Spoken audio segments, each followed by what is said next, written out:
पिता का इलाज कराने के लिए पैसे की जरूरत थी। अर्जुन ने अपनी साइकिल बेच दी। जब सुमन को ये पता चला तो उसने रोते हुए कहा, भैया आपने अपनी सबसे प्यारी चीज क्यों बेच दी? अर्जुन ने मुस्कराते हुए जवाब दिया, उत्तर प्रदेश के एक छोटे कस्बे में अर्जुन और सुमन का जन्म हुआ। अर्जुन बड़ा भाई था और उससे 3 साल छोटी थी उसकी बहन सुमन। घर बहुत बड़ा नहीं था, लेकिन उसमें प्यार और अपनापन किसी महल से कम नहीं था। मिट्टी की दीवारों वाला आंगन, कोने में रखा तुलसी का चौरा और छत पर टीन की चादरों पर पड़ती बारिश की बूंदों की टपक टपक, यही उनकी दुनिया थी। अर्जुन बचपन से ही अपनी बहन को अपनी जिम्मेदारी मानता था। जब भी सुमन रोती तो वह अपने छोटे हाथों से आंसू पोंछ देता और कहता, मत रो बहना, मैं हूं ना। दोनों की शरारतें पूरे मोहल्ले में मशहूर थीं। कभी वे घर के आंगन में कागज की नाव बनाकर पानी में बहाते, कभी पेड़ से आम तोड़ने के लिए चोरी छिपे चढ़ जाते, तो कभी पड़ोसी की बकरी को खोलकर भाग जाते और फिर हंसते हंसते लोटपोट हो जाते। दादी अक्सर कहती, ये दोनों अगर एक दिन भी शरारत न करे तो घर सुनसान लगने लगता है। एक बार की बात है, सावन का महीना था। आसमान में काले बादल छा गए और तेज बारिश शुरू हो गई। अर्जुन और सुमन ने आंगन में नावें बहानी शुरू की। अचानक सुमन की नाव बहते बहते कुएं के पास पहुंच गई। वह रोते हुए चिल्लाई, भैया मेरी नाव चली जाएगी। अर्जुन बिना सोचे समझे दौड़ा और कुएं की मुंडेर तक पहुंच गया। नाव पकड़ने की कोशिश में वह खुद फिसलते फिसलते बचा। ये देखकर सुमन घबराकर रो पड़ी। दादी ने दोनों को अपने पास बैठाया और कहा, बच्चों नाव तो रोज बन जाएगी, लेकिन भाई बहन का साथ एक बार खो गया तो फिर नहीं मिलता। एक दूसरे की हिफाजत करना ही सबसे बड़ा काम है। उस दिन अर्जुन को पहली बार समझ आया कि बहन सिर्फ खेलने की साथी नहीं, बल्कि उसकी सबसे बड़ी जिम्मेदारी भी है। हालांकि दोनों में अक्सर झगड़े भी होते, कभी चॉकलेट को लेकर, कभी खेल में हार जीत को लेकर। पर झगड़ा चाहे कितना भी बड़ा हो, 5 मिनट में दोनों फिर से हंसते खेलते नजर आते। माँ कहती, तुम दोनों लड़ते बहुत हो, लेकिन बिना एक दूसरे के रह भी नहीं सकते। और यह सच भी था। रात को जब दादी कहानियां सुनाती तो अर्जुन बहन को अपनी बाहों में लेकर सो जाता। वो हमेशा सपनों में बहन को खतरों से बचाता, जैसे किसी फिल्म का हीरो हो। इस तरह उनका बचपन नोक-झोंक, हंसी खुशी और मासूमियत से भरा रहा। अर्जुन और सुमन के बीच का रिश्ता धीरे धीरे और गहरा होता गया। उन्हें पता नहीं था कि आने वाले समय में यही रिश्ता बड़े इम्तिहानों से गुजरेगा और उनकी जिंदगी की असली कहानी वहीं से शुरू होगी।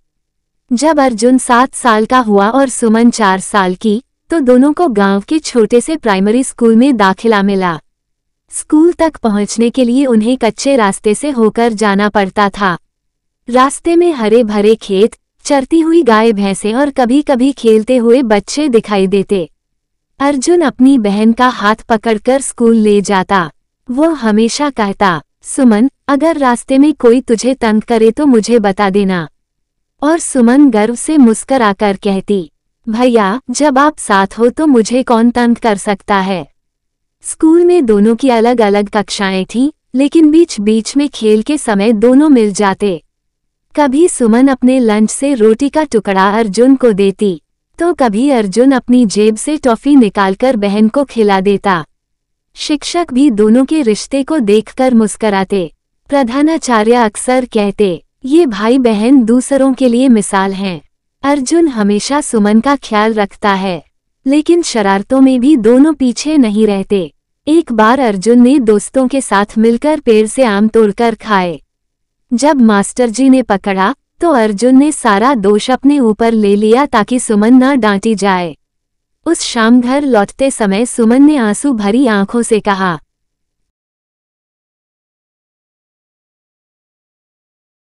भैया आपने मेरी गलती क्यों मान ली? अर्जुन ने हंसकर जवाब दिया, तेरी मुस्कान मेरी सबसे बड़ी जीत है बहना। नोकझोंक का सिलसिला। हालांकि घर पहुंचकर वही दोनों आपस में लड़ते। कभी सुमन कहती, भैया आप मेरी पेंसिल क्यों ले गए? अर्जुन पलटकर कहता, तूने मेरा होमवर्क कॉपी क्यों गंदा किया? माँ हंसते हुए कहती, तुम दोनों का झगड़ा बिना गवाह के खत्म ही नहीं होता। पर जैसे ही खाना सामने आता, दोनों एक दूसरे को निवाले खिलाते और फिर हंसते हुए गले लग जाते। एक बार स्कूल में खेलकूद प्रतियोगिता हुई। सुमन दौड़ की प्रतियोगिता में भाग ले रही थी, लेकिन दौड़ते समय उसका पैर फिसल गया और वह गिर गई। पूरी भीड़ हंस पड़ी। अर्जुन भीड़ चीरते हुए दौड़ा और उसे उठाया। उसने बहन को गोद में उठाया और कहा, किसी को हंसने की जरूरत नहीं, मेरी बहन सबसे बहादुर है। गिरकर भी उठना ही जीत कहलाता है। ये सुनकर सभी चुप हो गए। उस दिन से सुमन ने भी ठान लिया कि वह भाई के विश्वास को कभी टूटने नहीं देगी। स्कूल का सफर अर्जुन और सुमन की दोस्ती और गहरी करता गया। उनकी नोकझोंक, शरारतें और मासूमियत ही उनके रिश्ते की पहचान थीं। पर जिंदगी तो केवल खेल और हंसी तक सीमित नहीं रहती। आने वाले वर्षों में इस रिश्ते को ऐसी चुनौतियों से गुजरना था जिनकी दोनों ने कभी कल्पना भी नहीं की थी। समय बीतते बीतते अर्जुन और सुमन अब किशोरावस्था में पहुंच चुके थे। अर्जुन 10वीं कक्षा में था और सुमन 8वीं में। पढ़ाई का दबाव बढ़ गया था, लेकिन दोनों एक दूसरे का साथ हमेशा बनाए रखते। एक दिन अचानक पिता को गंभीर बुखार हो गया। गांव में डॉक्टर की सुविधा बहुत सीमित थी। दवा इलाज के बावजूद पिता की तबीयत बिगड़ती गई। घर का सारा बोझ मां और बच्चों पर आ गया। अर्जुन ने पढ़ाई के साथ साथ खेतों में काम करना शुरू किया। वह सुबह खेत में हल चलाता, दोपहर को स्कूल जाता और शाम को फिर से खेतों में मेहनत करता। सुमन घर के कामों में मां का हाथ बटाती, पानी भरती, छोटे मोटे काम करती। रात को जब सब सो जाते, तब भाई बहन आंगन में बैठकर बातें करते। सुमन धीरे से कहती, भैया हमें बहुत मेहनत करनी पड़ेगी। अर्जुन दृढ़ स्वर में कहता, हाँ बहना, लेकिन चिंता मत कर, जब तक मैं हूं तुझे किसी चीज की कमी नहीं होगी। गरीबी और पिता की बीमारी देखकर गांव के कुछ लोग ताने मारते। इन बच्चों का क्या भविष्य है, पढ़ लिखकर भी क्या करेंगे। सुमन अक्सर यह सुनकर उदास हो जाती, लेकिन अर्जुन उसका मनोबल बढ़ाता। लोगों की बातें सुनकर कमजोर नहीं बनना, हमें अपनी ताकत खुद साबित करनी है। पिता की हालत गंभीर होने के बावजूद अर्जुन ने अपनी बोर्ड की परीक्षा दी। वह दिन रात पढ़ाई करता और बहन को भी पढ़ने के लिए प्रेरित करता। एक रात सुमन ने देखा कि अर्जुन थककर सो गया है, लेकिन किताब उसके हाथों में ही थी। उसने धीरे से किताब हटाई और भाई पर चादर उड़ा दी। उसकी आंखों से आंसू टपक पड़े। वह बुदबुदाए, भैया आप कितनी तकलीफें सहते हो, एक दिन मैं आपको गर्व महसूस कराऊंगी। पिता का इलाज कराने के लिए पैसे की जरूरत थी। अर्जुन ने अपनी साइकिल बेच दी। जब सुमन को ये पता चला तो उसने रोते हुए कहा, भैया आपने अपनी सबसे प्यारी चीज क्यों बेच दी। अर्जुन ने मुस्कराते हुए जवाब दिया, साइकिल से ज्यादा कीमती हमारे पिता की जिंदगी है। उस दिन सुमन ने महसूस किया कि उसका भाई सिर्फ भाई ही नहीं, बल्कि पिता का साया और परिवार का आधार है। पिता की बीमारी ने अर्जुन और सुमन को कम उम्र में ही परिपक्व बना दिया। मुश्किलें आईं, ताने सुनने पड़े, लेकिन दोनों ने एक दूसरे का हाथ कभी नहीं छोड़ा। अब उनकी जिंदगी में अगला बड़ा मोड़ आने वाला था, सुमन की शादी का फैसला। समय के साथ सुमन अब जवानी की ओर बढ़ रही थी। उसका परिवार उसकी शादी की तैयारी करने लगा। ये खुशियों का समय था, लेकिन अर्जुन के लिए दिल में हल्की बेचैनी भी थी। पूरा घर सजाया गया। दादी ने पुराने गहनों को बाहर निकाला, माँ ने साड़ी और घाघरे सिलवाए। सुमन की खुशी की सीमा नहीं थी। उसने अपनी दुल्हन बनने की तैयारी में पूरा समय लगाया।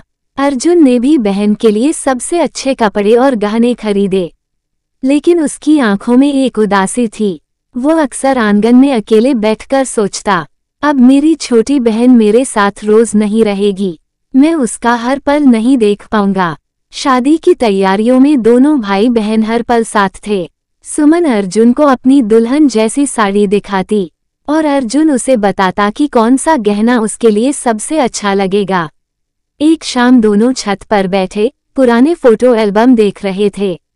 सुमन ने हंसते हुए कहा, भैया याद है जब हम कागज की नाव बहाते थे। अर्जुन ने मुस्कराकर जवाब दिया, हाँ बहना, और याद है तू मेरी किताब में कलम छुपा देती थी। दोनों हंसते हंसते भावुक हो गए। उस पल दोनों को एहसास हुआ कि बचपन की मासूमियत अब सिर्फ यादों में ही रह जाएगी। शादी का दिन आया। सुमन सुंदर दुल्हन की तरह तैयार थी। उसकी आंखों में खुशी के साथ साथ उदासी भी थी। अर्जुन ने उसे गले लगाया और कहा, बहना, अब मैं दूर रहूंगा पर तेरा हर सुख और दुख मेरे दिल में रहेगा। सुमन ने भाई के गले लगते हुए कहा, भैया, आप हमेशा मेरे हीरो रहेंगे। आपकी दुआओं और प्यार से ही मैं खुश रहूंगी। शादी के मंडप में जब वर वधू बैठ गए, अर्जुन ने मन ही मन वादा किया, चाहे मैं कितनी भी दूर रहूं, बहन की सुरक्षा और खुशियों के लिए मैं हमेशा वहां रहूंगा। सुमन ने भी अपने दिल में वादा किया, भैया, आप मेरी ताकत हैं। आपके बिना मैं अधूरी हूँ। मैं भी हमेशा आपके सुख और दुख में साथ रहूंगी।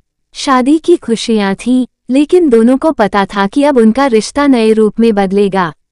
बचपन की किलकारियां और स्कूल की शरारतें पीछे छूट चुकी थीं, लेकिन प्यार और विश्वास की डोर अब और मजबूत हो गई थी। सुमन की शादी के बाद अर्जुन की जिंदगी एक नई चुनौती की ओर बढ़ गई। अब उसे अकेले ही परिवार की जिम्मेदारी संभालनी थी। पिता की सेहत धीरे धीरे बेहतर तो हुई, लेकिन परिवार का जीवन पहले जैसा नहीं रह गया। अर्जुन ने शहर में नौकरी करनी शुरू की। सुबह जल्दी उठकर घर के काम निपटाना, फिर ऑफिस का समय और शाम को पिता और परिवार की देखभाल करना, यह उसकी रोजमर्रा की जिंदगी बन गई। सुमन से दूर रहना उसे बहुत तकलीफ देता। वो अक्सर फोन पर बहन से बातें करता और उसे घर की हर छोटी बड़ी खबर देता। सुमन भी अपनी शादी और नए घर की जिम्मेदारियों के बीच अर्जुन को याद करती और रोज उसका हाल जानती। एक दिन गांव में अचानक भारी बारिश और बाढ़ आई। कई घरों को नुकसान पहुंचा, खेत और फसलें बह गईं। अर्जुन ने गांव लौटकर सभी का सहारा बनने का निर्णय लिया। उसने अपने समय और पैसे से जरूरतमंदों की मदद की, घर की छत ठीक कराए और पड़ोसियों को सुरक्षित स्थान पर पहुंचाया। बीमार पिता की देखभाल करते हुए गांव के बच्चों की पढ़ाई भी संभाली। इस कठिन समय में अर्जुन ने अपनी जान जोखिम में डाली। कई बार वह गहरी बाढ़ में चला गया, लेकिन एक भी बच्चा, एक भी परिवार उसके बिना नहीं छोड़ा गया। सुमन को जब ये पता चला तो वह भावुक हो गई। फोन पर उसने कहा, भैया, आप अपने जीवन का इतना जोखिम क्यों उठा रहे हैं? अर्जुन ने गंभीरता से कहा, सुमन, परिवार और गांव के लोग मेरे लिए सब कुछ हैं। तुम्हारी खुशियों के लिए मैं कोई भी बलिदान करने को तैयार हूँ। सुमन की आंखों में आंसू भर आए। उसने महसूस किया कि भाई का प्यार केवल शब्दों में नहीं, बल्कि हर कार्य में दिखाई देता है। अर्जुन ने गांव के बच्चों के लिए एक छोटी लाइब्रेरी बनवाई, ताकि गरीबी के बावजूद बच्चे पढ़ाई कर सकें। वो अपनी तनख्वाह का एक हिस्सा हमेशा शिक्षा और जरूरतमंदों पर खर्च करता। एक रात घर में अकेले बैठकर अर्जुन ने सोचा, सुमन अब दूर है, पिता और गांव की जिम्मेदारी मेरे कंधों पर है, पर अगर मैं मेहनत करूंगा और प्यार बांटूंगा तो जीवन का अर्थ यही है। उस दिन उसने खुद से वादा किया कि चाहे कितनी भी मुश्किलें आएं, वो कभी पीछे नहीं हटेगा। अर्जुन का संघर्ष और बलिदान उसके भाई बहन के रिश्ते की गहराई को और बढ़ाता है। सुमन अब समझ गई थी कि भाई केवल बचपन में ही उसका रक्षक नहीं, बल्कि जीवन भर की सुरक्षा और प्रेम की गारंटी है। समय तेजी से बीत रहा था। सुमन अपने नए जीवन में व्यस्त थी और अर्जुन गांव की जिम्मेदारियों में। दोनों सालों बाद मिलने का समय निकाल सुमन ने जब गांव आने का निर्णय लिया तो पूरे परिवार में खुशी की लहर दौड़ गई। अर्जुन ने घर की साफ सफाई की, पिता को तैयार किया और हर जगह फूलों और रंगोली से घर सजाया। लेकिन उसके दिल में हल्की उदासी भी थी। उसे पता था कि यह मुलाकात उनके जीवन का एक भावनात्मक मोड़ होगा। सुमन जैसे ही घर पहुंची, अर्जुन ने दौड़कर उसे गले लगा लिया। सुमन की आंखों में आंसू थे और वह बोली, भैया, आपको देखकर ऐसा लगा कि बचपन फिर लौट आया। अर्जुन ने भी आंसुओं के साथ जवाब दिया, बहना, बचपन तो हमारे बीच कभी खत्म नहीं हुआ, बस हम बड़े हो गए हैं। दोनों आंगन में बैठकर घंटों बातें करते रहे। सुमन ने अपने नए शहर की कहानियां बताईं। अर्जुन ने गांव में अपने संघर्ष और लोगों के लिए किए गए काम का वर्णन किया। सुमन ने कहा, भैया आपने सच में मेरे लिए और गांव के लोगों के लिए सब कुछ किया। मैं अपने जीवन में आपके जैसे भाई को पाकर धन्य हूँ। अर्जुन ने गंभीर स्वर में कहा, बहना, ये सब करने का मतलब यह नहीं कि मैं महान हूँ, बस ये कि मैं तुम्हारे विश्वास और हमारे रिश्ते का सम्मान करता हूँ। रात को जब सुमन सोने जा रही थी, अर्जुन ने उसे गले लगाकर कहा, बहना, जिंदगी में कहीं भी रहो, हमेशा खुश रहो, लेकिन याद रखना, तुम्हारी खुशी मेरी दुनिया है। सुमन ने आंसू भरी आंखों से कहा, भैया आपने मुझे हर कठिनाई में सहारा दिया। अब मैं हर कदम पर आपकी दुआओं और प्यार को अपने साथ लेकर चलूंगी। इस पल दोनों ने महसूस किया कि भाई बहन का रिश्ता केवल खून का नहीं, बल्कि आत्मा, विश्वास और बलिदान का रिश्ता है। यह मुलाकात दोनों के जीवन का सबसे भावनात्मक पल बन गई। चाहे समय कितना भी बदल जाए, दूरी कितनी भी बढ़ जाए, भाई बहन का प्यार कभी कम नहीं होता। अर्जुन और सुमन ने अपने दिलों में यह वादा किया कि जीवन के हर मोड़ पर एक दूसरे के